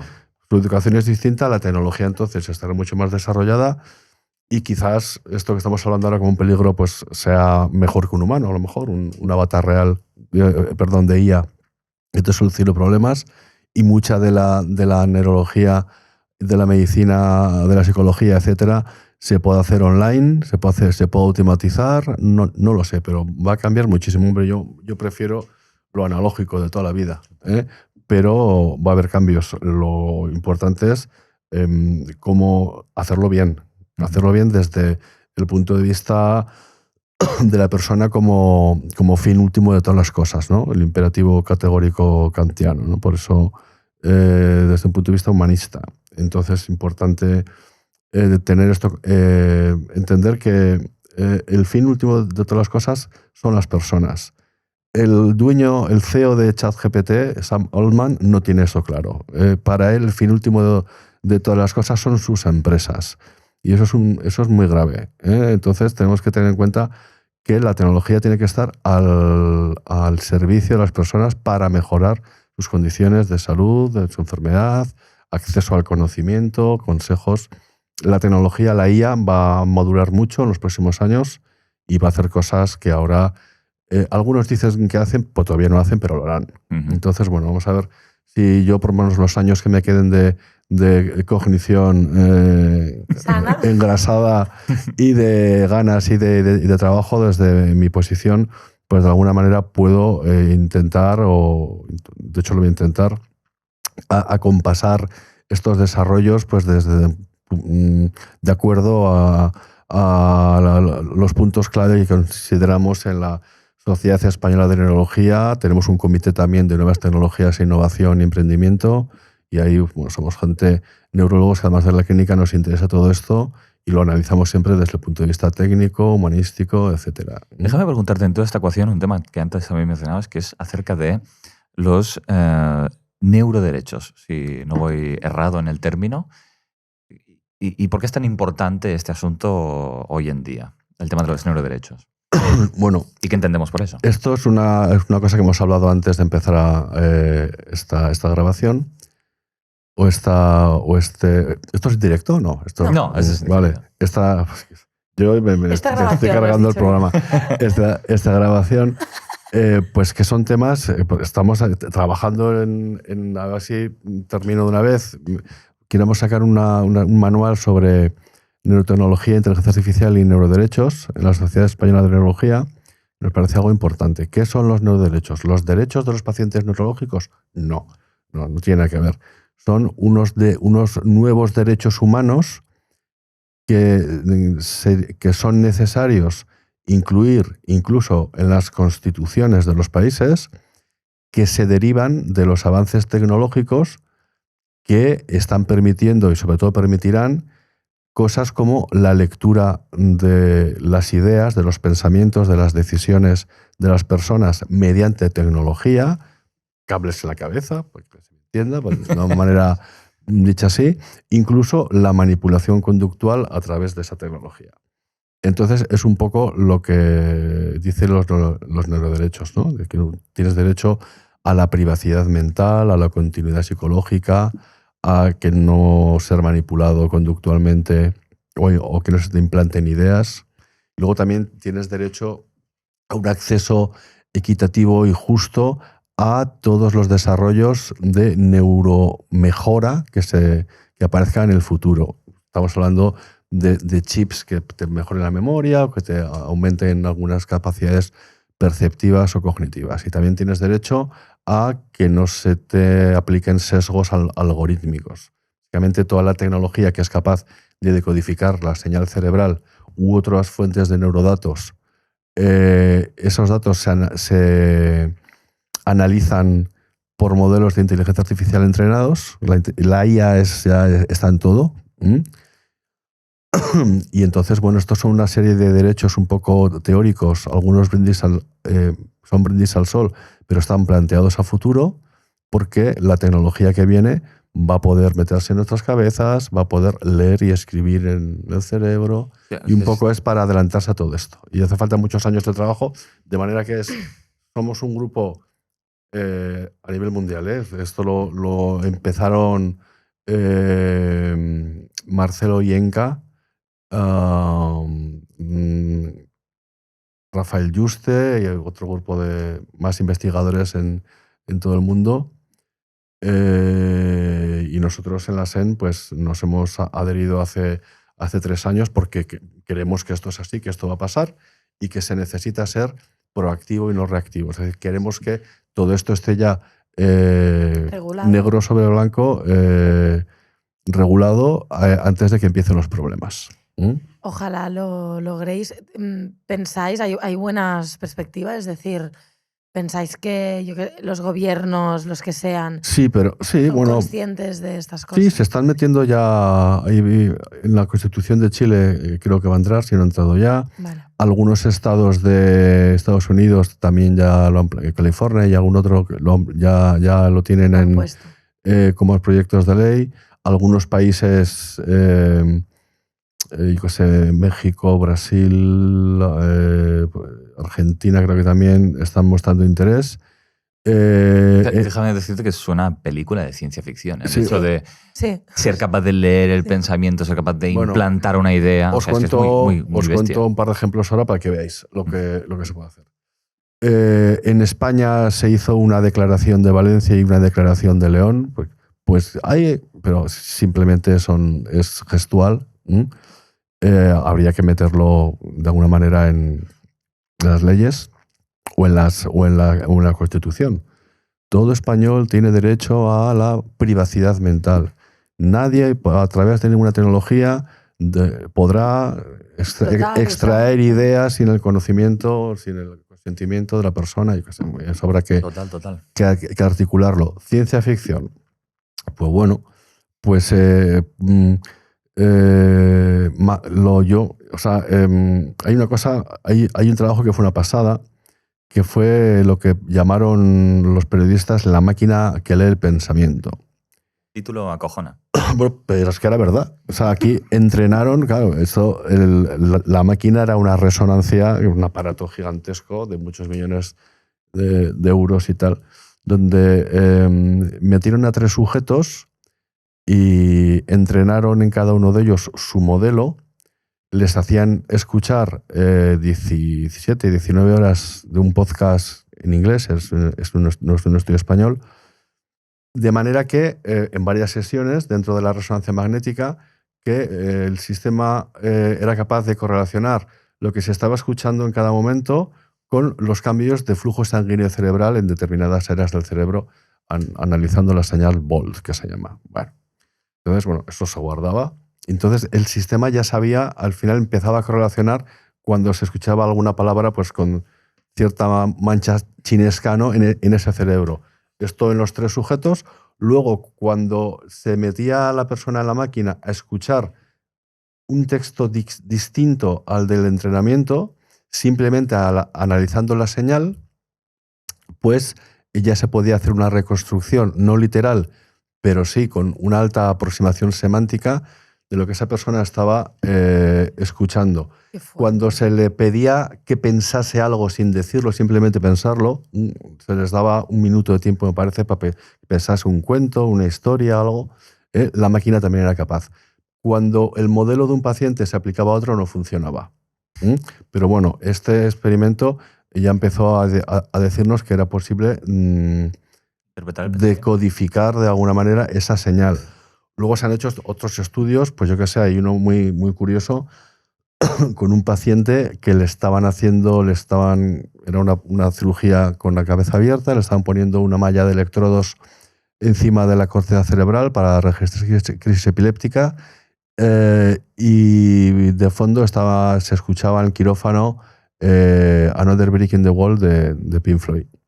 Y luego, analizando la señal eléctrica, fueron capaces de decodificar la canción y está el artículo con unos archivos WAV de cómo sería la música que surge simplemente por decodificación de la señal cerebral. O sea, es como que gracias a solamente viendo, ¿no?, qué áreas se activan y dónde está el flujo sanguíneo del cerebro, puedes saber la imagen de esa canción en el cerebro.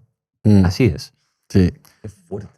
Claro, pero necesitas la piedra roseta. En este caso, tú sabes que estás escuchando The Wall y de esa manera entrenas al cerebro. tú sabes lo que está diciendo el podcast y de esa manera entrenas al cerebro. Pero tú no puedes ir al cerebro a fecha de hoy a leer actividad cerebral, sino, o sea, a leer el pensamiento directamente. Tienen que ser modelos entrenados. Entrenados. Claro. Claro, pero eso es ahora. Pero bueno, Claro. eso es un paso. Es un paso Claro, enorme. por ejemplo, se han colocado en 2-3 pacientes ya interfaces cerebro-computador, chips en corteza cerebral, en áreas del lenguaje, de personas que han perdido la capacidad de... que han perdido el habla, no el lenguaje. Es decir, que no pueden articular porque han perdido la fonación, bien por un ictus, bien por una esclerosis lateral amiotrófica, pero tienen el área del lenguaje intacta. Entonces, les colocan una interfaz cerebro-computadora y luego se entrena esa interfaz pues, en relación con lo que quieren decir, con lo que escriben, con lo que leen en una pantalla. Pues eso que hace unos meses se costaba meses de neurorehabilitación, ahora los sistemas lo pueden hacer en cuestión de horas. Qué fuerte. Claro. Qué Y en avance. eso sí que ganamos. Claro, y esas personas ya beneficios. empiezan a hablar además con fluidez. O sea, antes mucho entrenamiento, ahora poco tiempo de entrenamiento. Antes había un retraso entre lo que querías decir, o sea, si te preguntaba alguien algo y lo que tú querías decir a través de una pantalla, de una voz sintética, de segundos. Ahora es prácticamente instantáneo. Fuerte. Antes los sistemas producían 20 palabras por minuto y hablabas como Stephen Hawking, ¿no? Ahora prácticamente es 80-90 palabras por minuto, que es el lenguaje natural. Antes te aparecía esa reconstrucción de tu lenguaje en una pantalla como texto. Ahora ya lo pueden poner con un avatar parlante o tú en tu móvil y pues cosas. Alucinante, alucinante. Sí. Bueno, eso es un claro ejemplo de lo que decíamos antes, de cómo una IA puede potenciar y optimizar gran parte de las áreas del sistema médico, en este caso la neurología. Sí, todo va a estar... la IA va a estar planeando por encima de todo. Y ojo, esto es la IA actual. La que tengo yo en Yo tengo un PC potente con su IA local y tal instalada. La IA de las granjas de GPUs, la IA de las grandes empresas, la IA actual. Pero cuando llegue la computación cuántica, que eso que llegará, pues entonces va a ser superpotenciado todo, al menos en rapidez. Ya veremos si después en otros conceptos, ¿no? Una conciencia artificial y este tipo de cosas. A mí lo que me preocupa es eso, ¿no? Me preocupa, es decir, ¿cuál es el propósito de hacer crecer tanto la IA? ¿Que sea un auxiliar y que facilite y que sume y que ayude? ¿O que la finalidad última, como tú, David, has dicho muy bien antes, no sea la persona, sino sea pues, el poder, la avaricia? Bueno. Claro, y conociendo al ser humano, mirando la historia de la humanidad, ¿qué me puede hacer pensar que esta vez no ganará la avaricia, el poder, el beneficio económico y que las grandes corporaciones de IA quieran controlar a la gente, ¿no? Y quitar su libertad? Nada me hace pensar positivamente en este caso. Tecnofascismo. Hablan por ahí, hay cosas, es un temazo para hacer un ensayo. Buenísimo. ¿Sabes? Porque claro, al final, si en el centro, como has dicho tú muy bien antes, está la persona, su vida y su libertad, oye, la IA a tope para ser auxiliar, para ayudar, para facilitar, tal. Pero claro, creo que no está yendo por aquí, ¿no? Pues no, la verdad, si un crío puede coger un móvil y meterse directamente en Pornhub, por ejemplo, sin mayor cortapisa, si a un niño le regalan el móvil para la comunión y ya empieza a trastear y deja de leer, y si los políticos no hacen ni puñetero caso, más que regular una IA que no existe en Europa, por ejemplo, o si al final son muy pocas las empresas que van a quedar. Esto van a ser 3 o 4 grandes que lo van a monopolizar todo por auténticos tiburones de las finanzas, etcétera. Yo todo eso que dicen estos grandes gurús, que no, es la IA para el cambio climático, el cáncer, el hambre en el mundo. No tienen puta idea de la complejidad de lo que están diciendo, ¿no? Claro. Son engañabobos y engaña inversores. Entonces, pues hay que ser pesimista en este sentido y por eso hay que trabajar pues, para evitar que esos escenarios oscuros y distópicos no sucedan. Total. Por eso, por favor, David, no te canses en luchar. Tengo pilas, yo tengo... Por favor, porque creo que es una labor titánica, o sea, creo que es muy importante. Ojalá os escuchen, ojalá os hagan caso desde los gobiernos, no solo español, sino todos los estados posibles, porque lo que viene es un monstruo muy grande y al final yo me quedo en todo el podcast, si bien he aprendido muchísimo y gracias, porque me has enseñado cosas que no había escuchado o no me había parado a mirar de Prometemos un segundo episodio sobre IA. No, pero yo ya sabéis que vivo aquí al costat. Estamos cerca, estamos cerca. En Terrassa. Pero sí que creo que es una labor titánica y yo personalmente voy a mirar cómo me puedo sumar a ella, porque de alguna manera o desde mi ámbito, lo que sea, porque sí que creo que es ahora el momento de actuar y no en 5, 10, 15, bueno, yo creo que en 5 años ya, porque, bueno, hay muchos intereses y la humanidad nos ha enseñado que al final los valores y poner la persona en el centro, ¿no? Y la libertad y el respeto creo que están en unas crisis espectaculares, así que Todo. Que por favor sigue con tu labor. Ahora que es la hora, se empieza una ópera. Ahora que es la hora. Ahora que es la hora. Una ópera tango de Astor Piazzolla. Que antes hablábamos de la historia, usted también era depresivo y me interesa mucho esa figura, aparte de que hace una música buenísima. Tienes toda la razón. Es ahora cuando hay que hacer las cosas de forma proactiva y no luego reactiva. Ya hemos visto los dientes, tanto a la IA como a los que las dominan, los juegos de poder que hay entre China y Estados Unidos por hacerse con las IAs de vanguardia, las IAs fronteras, las IAs del futuro, es decir, las superinteligencias artificiales, inteligencia artificial general y luego superinteligencia artificial, que son inteligencias ya con consciencia, con voluntad, con propósito, de las que no se van a dejar apagar y que pueden hacer cosas a su bola para preservarse. Puede ser tema para un nuevo podcast. Esto es fuerte. ¿Esto crees que se puede llegar a conseguir? Ya está pasando. Hombre, hace unos años esto era territorio de la ciencia ficción y de los frikis a partir del segundo Gin Tonic. Pero ahora, desde que salió el 30 de noviembre de 2022 la versión 3.5, ChatGPT, el original, ahora no se dice ChatGPT. ChatGPT es para que se entienda, ahora son GPT O3, 4.0, GPT-5, etc. Desde entonces ya se empezó a hablar de de llegar a la AGI y a la ASI, la general y la superinteligencia. Pues se planteaba un límite originalmente en ámbitos académicos 50 años. A todos los expertos ya lo están bajando, 40, 30, 20, 10, 5 años está el consenso ahí. Y posiblemente se consiga antes. Pues hemos de correr, ¿eh?